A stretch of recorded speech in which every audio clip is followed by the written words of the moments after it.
Hello everyone, स्वागत है एक बार फिर से आप सभी लोगों का जीके क्लासेस में। आज के इस वीडियो में हम कारनॉट साइकिल के बारे में पढ़ेंगे। कारनॉट साइकिल एक आइडियल साइकिल होती है और उसमें जितने भी प्रोसेस होते हैं वो रिवर्सेबल होते हैं। इसके अलावा इस साइकिल में जितने भी मूविंग पार्ट होते हैं वो फ्रिक्शनलेस एज्यूम किए जाते हैं। वैसे तो ये साइकिल एग्जिस्ट नहीं करती, लेकिन डिफरेंट इंजन्स की डिज़ाइन को कंपेयर करने के लिए ये cycle as a benchmark use होती है। तो चलिए एक्सप्लोर करते हैं कारनॉट साइकिल को। कारनॉट साइकिल को समझने के लिए हमको कारनॉट साइकिल के प्रोसेसेस के बारे में जानना बहुत जरूरी है। कारनॉट साइकिल में 4 प्रोसेस होते हैं और वर्किंग मीडियम आइडियल गैस होती है। चलिए एक एक करके सबको समझते हैं। सबसे पहला प्रोसेस होता है आइसोथर्मल एक्सपेंशन, दूसरा एडियाबैटिक एक्सपेंशन, तीसरा आइसोथर्मल कंप्रेशन और चौथा एडियाबैटिक कंप्रेशन। चलिए इन प्रोसेस को पीवी डायग्राम पर बनाते हैं और पिस्टन सिलेंडर अरेंजमेंट के थ्रू समझते हैं। सबसे पहले आइसोथर्मल प्रोसेस से शुरू करते हैं। इस प्रोसेस के स्टार्टिंग पॉइंट को पॉइंट ए से डिनोट करते हैं और गैस का आइसोथर्मल एक्सपेंशन करते हैं, जो पीवी डायग्राम पर दिखाए गए पोर्शन ए बी के अकॉर्डिंग होगा। इस प्रोसेस के कॉरस्पॉन्डिंग सिलेंडर पिस्टन अरेंजमेंट भी समझते हैं। इस प्रोसेस में आइडियली पिस्टन और सिलेंडर का कांटेक्ट फ्रिक्शनलेस होता है।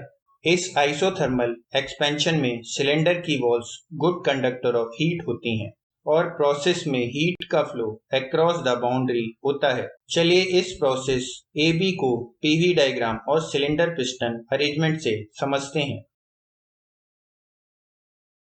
इस तरीके से आइसोथर्मल एक्सपेंशन प्रोसेस कंप्लीट होता है।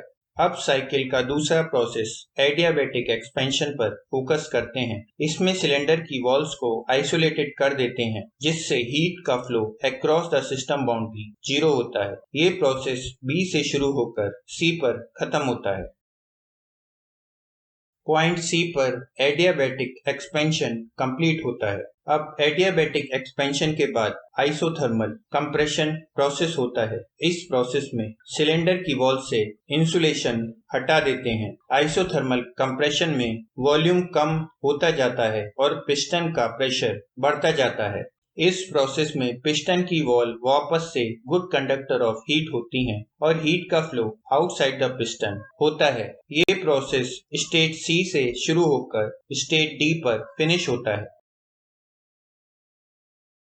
पॉइंट डी पर आइसोथर्मल प्रोसेस के फिनिश होने के बाद साइकिल का आखिरी प्रोसेस एडियाबैटिक कंप्रेशन होता है। प्रोसेस स्टेट डी से शुरू होकर स्टेट ए पर फिनिश होता है। इस प्रोसेस में सिलेंडर की वॉल इंसुलेटेड होती हैं।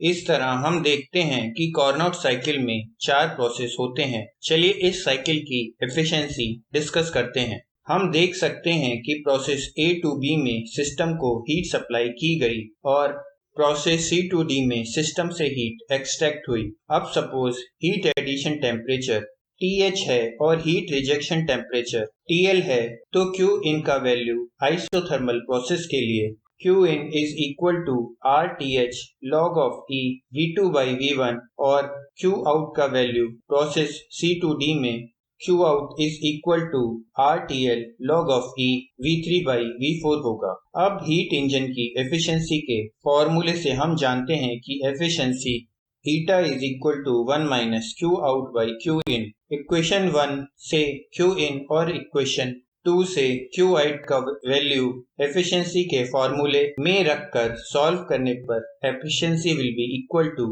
1 minus TL log of E V3 by V4 divide by TH log of E V2 by V1 आती है। अब हमारा नेक्स्ट टारगेट है इक्वेशन से V3, V4, V2 और V1 को हटाना। इसके लिए हम प्रोसेस BC पर फोकस करते हैं, जो एक एडियाबैटिक एक्सपेंशन प्रोसेस है। तो इस प्रोसेस के लिए TH by TL is equal to V4 by V1 to the power gamma -1 होगा और प्रोसेस DA जो एडियाबैटिक कंप्रेशन है उसके लिए TH by TL is equal to V3 divide by V2 to the power gamma -1 होगा। इन दोनों equations को solve करने पर V4 by V1 is equal to V3 by V2 आता है, जो हमको फर्दर सॉल्व करने पर V2/V1 is equal to V3/V4 देता है। इस वैल्यू को एफिशिएंसी के फॉर्मूले में रखकर सॉल्व करने पर eta is equal to 1 minus TL/TH आता है। ये कार्नोट इंजन की एफिशिएंसी का फॉर्मूला है। ये साइकिल दो गिवन टेम्परेचर के बीच फंक्शन करने वाले इंजन की मैक्सिमम एफिशिएंसी बताता है, क्योंकि इसमें लिए गए सारे प्रोसेस, चाहे वो एडियाबैटिक हो या आइसोथर्मल, आइडियल लिए गए हैं। आज के लिए बस इतना ही। मिलेंगे आपसे नेक्स्ट वीडियो में। तब तक के लिए जय हिंद, जय भारत।